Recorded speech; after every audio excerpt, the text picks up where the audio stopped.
Tjenare och välkommen tillbaka till kanalen! Superkul att du hänger med och som sagt välkommen! Är du ny på kanalen så har du knappen prenumerera, tryck på den så du inte missar nästa gång som det är någonting här ute i trädgården. Och så finns det klart gilla om du tycker den här videon är suverän, fan vad bra, Erik du är the man! Så tryck på dem, sen har du thanks också om du nu vill swish. I alla fall, nu är vi tillbaka till den lilla gräsmattan och nu var det ungefär en vecka sedan vi gjorde den här nollställningen om man säger så. Klippte ner och tog bort allt dött gräs. Och nu så har jag faktiskt, det här är faktiskt den andra klippningen. Jag kunde inte låta bli för ungefär 3 dagar sedan. Så bara, det kom en liten solglimt ute så bara, så då klippte vi av gräset och idag, ungefär en vecka senare då, sedan vi gjorde den här nollställningen, så har vi då klippt en gång till med en handdriven cylinderklippare. Och den här är lite speciell för den kan man få ner på väldigt låga klipphöjder. Så den här klipper nu på ungefär 10 mm. Det är fan inte mycket alltså. Och då, man kan ju ställa upp den ännu mer, att den ska klippa högre än 10 mm, men det är det lägsta man kan komma ner på den här. Och det är lite kul faktiskt att man kan komma ner så pass lågt med en sån här handdriven cylinderklippare. Så vi kan väl titta lite grann här hur det ser ut. Jag menar, nu klippte jag ju för 3 dagar sedan och det har ju växt en hel del även sedan dess. Jag har sparat lite fläck här så vi kan kolla på den. Ska vi se. Oj! Det var längre bort än vad jag trodde. Här ska vi se. Titta här, vet du. Här har vi klippt på 1 centimeter. Och det finns ju en del grässtrån här som man inte klipper av. Ibland lägger det sig ner och tar inte med sig allting. Men det gör nästa gång. Och här har vi ett område som jag har sparat. Och ser man ju hur mycket det har växt. Fantastiskt. Det är stormtrivsel nu. Du får sol och så har du fått lite vatten och det regnat lite annat. Och sen att det är bra med luft här. Att det kommer ner luft till rötterna. Att det inte är massa dött lager här eller lager med dött gräs som hindrar, liksom, kväver det. Utan nu är det ju, nu trivs det ordentligt. Ja. Men jag tänker ju att vi ska vi se. Så, lite smuts där också. Men jag tänkte så här att nu är det liksom dags att få ordning där med lite gödsel också. Det är ju varmt. Idag är det ju 15 grader tror jag. Det är 10-15 kanske. Men det är ju jättevarmt så att gräset bara wow! Nu är det vår! Och då är det dags att tillföra lite näring till gräsmattan. Så tänker jag, det ska vi pilla med idag. Och snacka lite grann om gödsel. Ja? Så att vi hämtar påsarna. Alltså man får inte glömma det här med att man är ute. Alltså man får ju njuta av solen man väl är ute. Det är fantastiskt skönt nu på våren. Så älskar det när allting börjar att sprouta och det blir varmt och solen lyser och våren är liksom på gång och säsongen är precis i sin linda. Alltså det är så jävla härligt. Jo, gödsel. Det ska vi prata om idag. Eller den här gången. Den här gången så tänker jag använda en gödsel som heter Excel Universal. Och den har en NPK på Ska vi se då. Kommer inte ens ihåg själv. 10, 2, 13 i kväve, fosfor och kalium. Och ibland så man funderar på vad alla siffrorna betyder. Men det är ju egentligen alltså procentuellt innehåll av påsen då. Alltså har du 10 kilo gödsel och så är det en kväve på 10. Då är det 10% då som är rent kväve av innehållet. Så att det kan man tänka på då när man slänger ut de här 28, 14, 3 och sådana här. Det finns ju otroligt många olika kombinationer av innehåll. Men det är alltså procentuellt innehåll. Så den här innehåller då 10 kilo, då blir det ju 10, det blir ju ett kilo rent kväve då. Så det tänker vi att vi slänger ut. Och man kan ju använda jäkla massa olika spridare. Jag har ju en stor spridare och sen har jag även en liten. Och det är ju det att den här ytan som är på nu, den är en ganska liten gräsmatta, så att då kan man använda sån liten handjagare. Det får inte plats så mycket, men det får jävligt god spridning på det. Och då kan man behöver inte så mycket slöseri med gödsel och man får ut den dosen man vill ha.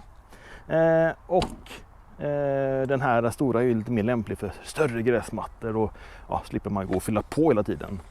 Så det är gödselspridare och detta, det får man ju som ha ut efter behag. Sen kan du ju faktiskt handsprida också. Du kan ju hälla ut gödslet i en hink och slänga ut då för hand. Det funkar också, det har jag också gjort. När man bara ska snabbt slänga ut, man är iväg. Så det funkar det med. Men idag tar vi den här. En liten som man kan då ställa in hur mycket man vill ha och ditt eller datten dott. Ja, du vet. Ja, man får läsa instruktionsboken när man inte är kunnig. Så står det doseringar och allting. Det är, ja. Jag kör på lite mer känsla. Jag vet ungefär hur mycket som ska ut. Så att man brukar dra ögonen några gånger och så är det som färdigt. Men jag säger det här återigen, är du inte säker på hur mycket du ska lägga ut på din gräsmatta, så följ rekommendationerna på påsen så att du inte ger ut mer än vad du ska göra på din gräsmatta. Och vet du inte hur stor gräsmatta du har då, så kan man ju mäta den då. Längden gånger bredden blir kvadrat och då har du ju facit sen. Så det är ingen raketforskning, utan spela safe, kör på påsens rekommendationer, så blir det bra. Jag däremot är ju lite mer freebase, slänger på lite grann som jag känner att det blir bra. Och det behövs nu behöver ju gräset ha näring. Och då är det en del som frågar, men varför Erik behöver vi ha massa gödning då? Massa konstgjord gödning. Ja, i och för sig det här då är ju inte konstgjord gödning, utan det här är ju en organisk gödning. Så den kommer ju ifrån djurliv och organiskt helt enkelt. Det kommer från jorden och från djur. Och då frågar man sig varför? Jo, men det måste tillföra näring. Och så säger en del så här, men Erik, för fan, jag klipper ju mitt gräs och så låter jag ju gräsklippet ligga kvar på gräsmattan. Det är ju också gödsel. Jo, till viss del är det ju gödsel. Men om man har väldigt mycket gräs och lägger ut det, så blir ju det kväver ju. Så att man ska ju försöka undvika det här och för mycket gräsklipp på sin gräsmatta. Och det är ju, har man en välklipp så klart att då gör det inte så mycket, men har man en klipper kanske varannan vecka och det blir jättemycket högar, då måste man ju ta väck det, annars så kväver man ju gräsmattan. Men jag rekommenderar ju alltid att man använder en gräsgödsling för sin gräsmatta, för då tillsätter du de här ämnena som gräsmattan behöver för att växa och må bra helt enkelt. Nog snackat om gödsel helt enkelt. Det är bra och man ska göra det helst då 3 gånger om året. Vår, sommar och höst. Och det är då den här, om man är amatör så har man då 3 gånger. Är man riktigt sån nörd så kan man ju dosera lite mer, alltså mindre. Man kanske kör ut istället för 3 gånger per år så kör du ut 6 gånger. Du delar upp de här 3 gångerna som du har tänkt att lägga ut och då delar upp den till hälften och så får du ut ännu mer bara för att få en mer balans helt enkelt. Att gräsmattan får inte den här smällen bara, nu fick du fan gödsel och sen ska du växa.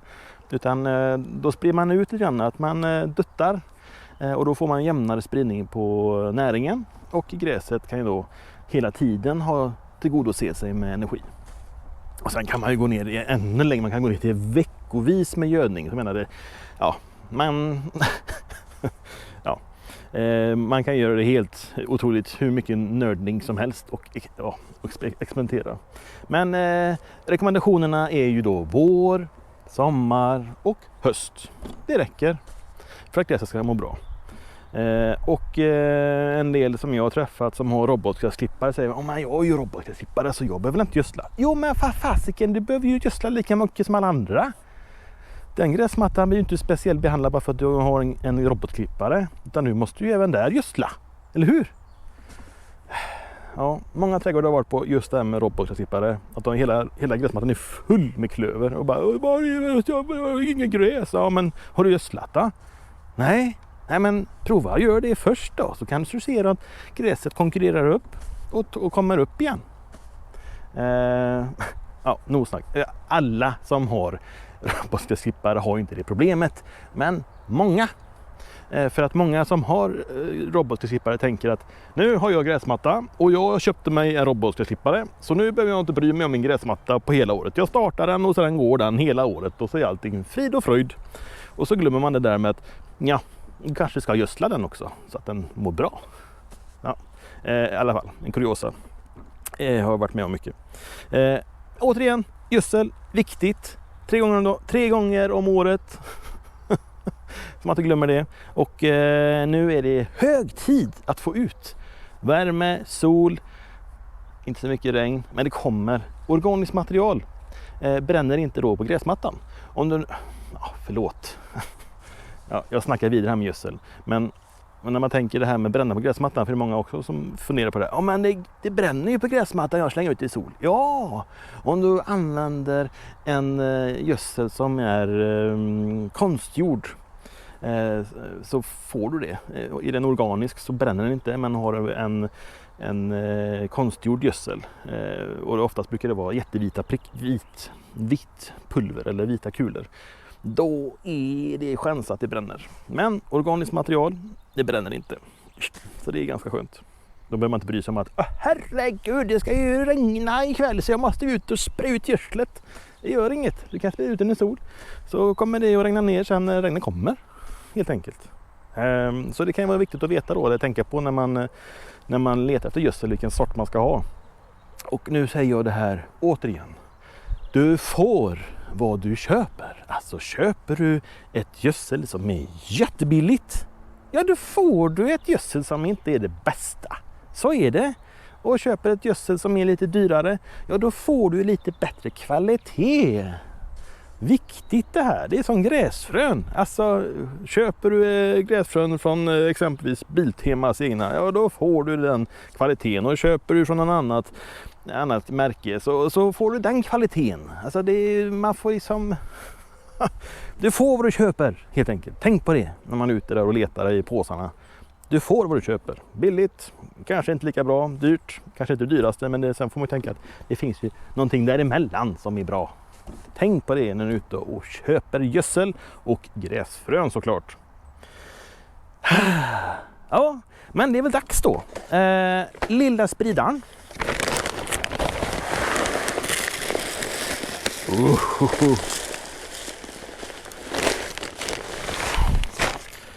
Och då har vi organiskt material, organiskt gödsel.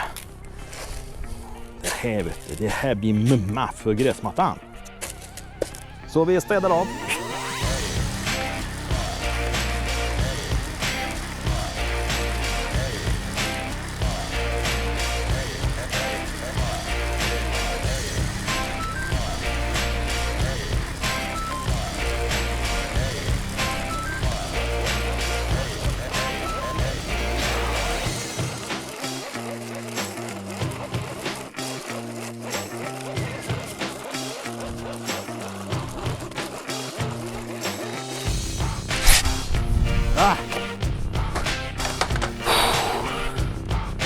Ja, nu så.